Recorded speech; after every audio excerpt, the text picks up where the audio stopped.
Japan एक ऐसा देश जिसे आने वाले समय में दुनिया का उगता सूरज माना जाता है। इस बात में तो कोई दो राय नहीं है कि टेक्नोलॉजी के मामले में जापान को कोई टक्कर नहीं दे सकता।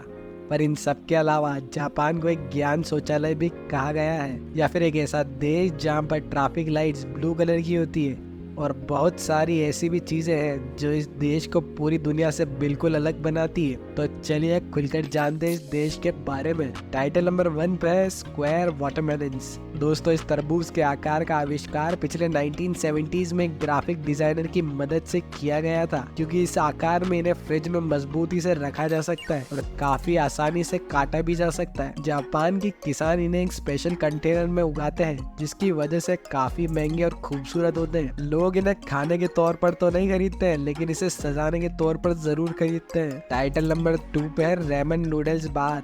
हाकोने में बेस इस यूनिसन स्पा रिसोर्ट में सुअर के मांस का सूप और रेमन नूडल खिलाकर लोगों को दिल बड़े आराम से जीत लिया जाता है। जापान के काफी लोग इसके पीछे दीवाने हैं। उनका यह मानना है कि सुअर के मांस का सूप इनकी स्किन के लिए बहुत लाभदायक है, क्योंकि उसमें भारी मात्रा में कोलेजन पाया जाता है। टाइटल नंबर 3 पे है bizarre flavour of KitKat. Chilli, wasabi, sweet potato, grilled corn, soybean, watermelon, mango green tea, ये सब बस किटकैट के कुछ चुने गए फ्लेवर्स हैं जो जापान के लोग खाते हैं। इनमें से आप कौन सा खाना पसंद करेंगे कमेंट करके जरूर बताइएगा। टाइटल नंबर 4 पे है फेक फूड। जापान की कुछ एक्सपर्ट प्लास्टिक और वैक्स की मदद से खाना बनाते हैं और वो भी दिखने में उतना ही लजीज लगता है जितना कि असली खाना लगता है। जापान के काफी रेस्टोरेंट इन प्लास्टिक के खानों को अपने रेस्टोरेंट की खिड़की के पास लगाकर भूखे इंसानों को ध्यान खींचने की कोशिश करते हैं। मैं आपको बता दूं, इन प्लास्टिक के खानों को तैयार करने में काफी ज्यादा पैसे खर्च होते हैं। टाइटल नंबर 5 पे आता है रैबिट आइलैंड। 1940 की बात है जब एक वैज्ञानिक ओकानाशिमा आइलैंड पर कुछ खरगोश लाए और उन पर टेस्ट करने का सोचा, लेकिन कुछ महीनों बाद इनकी तादाद इतनी बढ़ गई कि लोग वहां घूमने जाने लगे और अब वो एक टूरिस्ट प्लेस बन गया है। टाइटल नंबर 6 पर है पूरी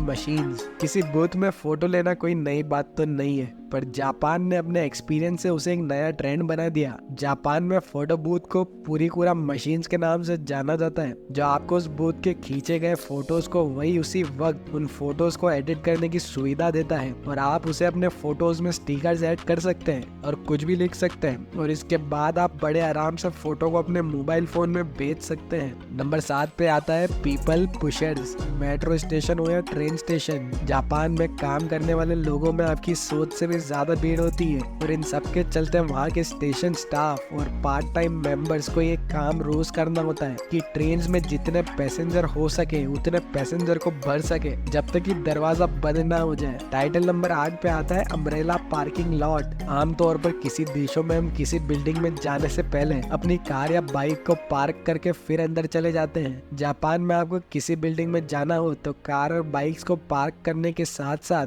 अम्ब्रेला भी पार्क करना पड़ता है और आपका अम्ब्रेला वहां से कोई नहीं ले जा सकता है। अम्ब्रेला पार्क करने की वजह यह है कि आप बिल्डिंग्स को पानी करने से बच सकते हो। अगर आपका अम्ब्रेला पानी में भीगा हुआ होता है तो जापान के लगभग सारे बिल्डिंग, होटल्स और ऑफिस में अम्ब्रेला पार्किंग लॉट का इस्तेमाल होता है। टाइटल नंबर 9 पे मिलियंस ऑफ वेंडिंग मशीन्स। दुनिया के काफी ऐसे देशों में वेंडिंग मशीन्स नाम की कोई चीज ही नहीं है और वही पूरे जापान में 5 मिलियन से ज्यादा वेंडिंग मशीन्स का इस्तेमाल किया जाता है। जापान के लोगों का देर रात तक काम करना बिल्कुल आम बात है, इसलिए उनके स्नैक्स और सोडा के लिए इन वेंडिंग मशीन्स का इस्तेमाल होता है। और वैसे आप इन वेंडिंग मशीन से कुछ भी खरीद सकते हैं, मैगी से लेकर अंडरवेयर भी। टाइटल नंबर 10 पे आता है ट्रेन डिलेज मेक हेडलाइंस। समय की पाबंदी और डेडिकेशन का जापान में बड़ा महत्व है और ट्रेन स्टेशन इस चीज से बचने के लिए कुछ भी कर सकती है। दोस्तों, अगर ट्रेन 5 मिनट भी लेट हो जाए तो रेलवे कंपनी को एक उनके वर्कर्स और पैसेंजर के लिए डिले सर्टिफिकेट देना पड़ता है, जिन्होंने उनकी वजह से शायद कोई इंपॉर्टेंट मीटिंग मिस कर दी हो। और अगर ट्रेन किसी वजह से 1 घंटे से ज्यादा लेट हो जाए तो रेलवे कंपनी को न्यूज़पेपर में एक माफीनामा देना पड़ता है। टाइटल नंबर 11 पे है साइलेंट कैरियोके। कोन के शेप में बना ये माइक्रोफोन एक अलग तरह का माइक्रोफोन है। इसकी मदद से वो अपने गुनगुनाहट को दूसरों तक ले जाने देते हैं। अक्सर जापान में इसका इस्तेमाल ज्यादातर वो लोग करते हैं जो अपने अगल बगल के लोगों को परेशान नहीं करना चाहते हैं, या फिर वो लोग जिन्हें पब्लिक प्लेस में खुद में गाना गाने में शर्म आती है। टाइटल नंबर 12 पे है पोलाइट स्लर्पिंग। वैसे तो दुनिया में कितने ही देशों में झुकने को अच्छा नहीं माना जाता,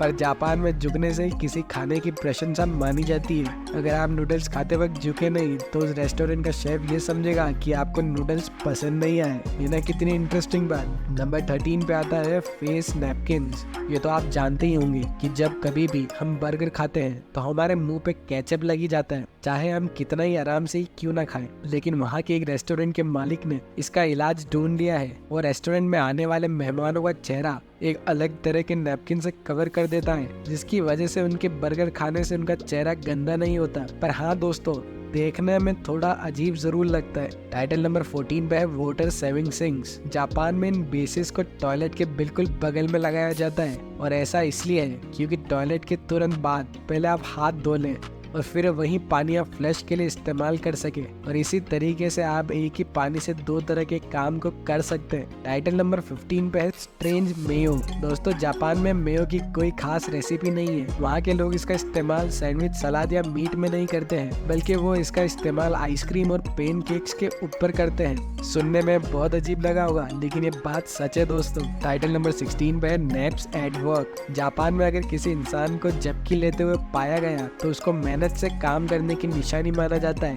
और इसीलिए वहाँ झपकी लेने को बिल्कुल गलत नहीं माना जाता। अगर ऐसा हमारे देश में कर दिया जाए तो उसे तो काम से निकाल देंगे। क्या सच बात है ना दोस्तों। टाइटल नंबर 17 पे आता है वर्ल्ड शॉर्टेस्ट एस्केलेटर। कावासाकी शहर के मॉर्से डिपार्टमेंट स्टोर में आपको दुनिया की सबसे छोटा एस्केलेटर मिल जाएगा। इस एस्केलेटर में 5 सीढ़ियां हैं और ये सिर्फ 33 इंच लंबा है। जापान के लोग टेक्नोलॉजी का भरपूर इस्तेमाल करते हैं। नंबर 18 पे है डॉल विलेज। जापान के इस गांव नागोरो की आबादी 300 लोगों हुआ करती थी, लेकिन अब इस गांव में 40 आसपास ही लोग रहते हैं। एक लोकल आर्टिस्ट सुकीमी आयानो ने इंसानों के आकार की गुड़िया बनाई, जिनमें से कई सारे वहाँ के लोगों की तरह लगती थी। उन्हें वहाँ ऐसे रखा जाता था जैसे वो कोई काम कर रहे हो, जैसे कि उन्हें गांव के किसी स्कूल के क्लासरूम में बैठा दिया जाता है, जो कि शायद अब ऐसा बंद कर दिया गया है। टाइटल नंबर 19 पे आता है नो फोर्स। दोस्तों, जापान के कल्चर में ये बहुत आम है कि वहाँ के लोग 4 नंबर से बहुत बचते हैं, क्योंकि वो लोग इस नंबर को बहुत अशुभ समझते हैं। इसलिए जापान की बिल्डिंग्स 4 फ्लोर की नहीं होती और वहाँ की दुकानों पर चम्मच के सेट भी नहीं बिकते हैं। उन्हें 4 नंबर से इतनी नफरत है कि वो घर में 4 मेहमानों को भी आने नहीं देते हैं। वो उसे कोई अशुभ काम की निशानी मानते हैं। टाइटल नंबर 20 पे आता है ब्लू ट्रैफिक लाइट। जापान की सड़कों पर ग्रीन कलर की लाइट की जगह ब्लू कलर की लाइट का इस्तेमाल होता है। वैसे इसके पीछे का राज इसके नाम में ही छुपा है। हिस्ट्री में ब्लू को एक ही नाम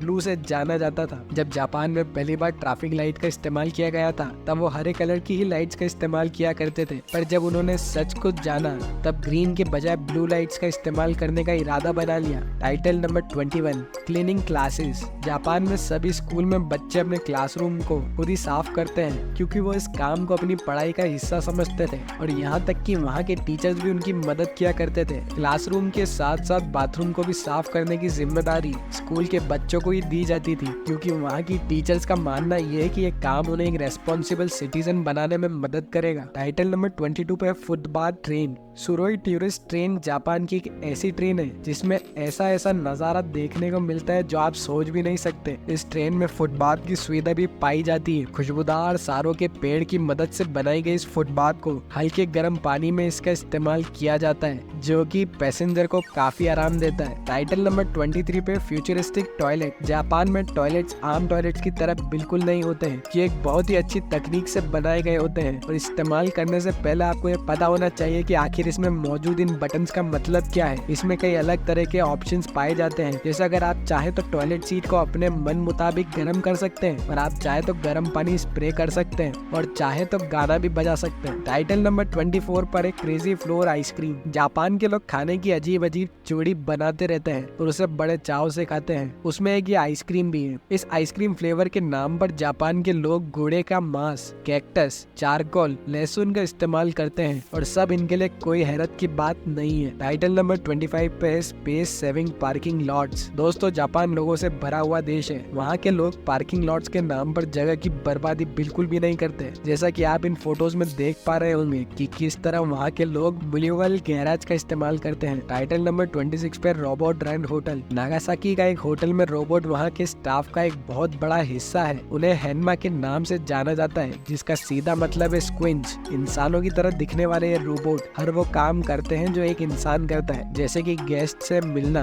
लगेज उठाना, कॉफी बनाना, रूम को साफ करना और भी बहुत कुछ, और वो बात करते वक्त मुस्कुराते भी हैं। उनके अगल बगल वहाँ स्टाफ मौजूद भी रहते हैं इसकी देख रेख में कि आखिर वो ठीक तरह से काम कर रहे हैं या नहीं। टाइटल नंबर 27 पे आता है कैफे कंपेनियन। किसी कैफे में अकेले बैठकर कॉफी पीना और खाना खाना हो तो बहुत लोगों के लिए आम बात होगी, पर जापान में ऐसा कुछ नहीं है। यहाँ पे आपके सामने बड़े बड़े कार्टून बिल्कुल आपके सामने बैठे होंगे, जिससे कि आपको अकेलापन बिल्कुल भी महसूस नहीं होगा। तो दोस्तों आज के लिए बस इतना ही। अगर हमारी वीडियो पसंद आई हो तो वीडियो को लाइक जरूर करें और ऐसे ही कंटेंट के लिए हमारे चैनल को सब्सक्राइब करें। फिर मिलते हैं अगली वीडियो में। बाय।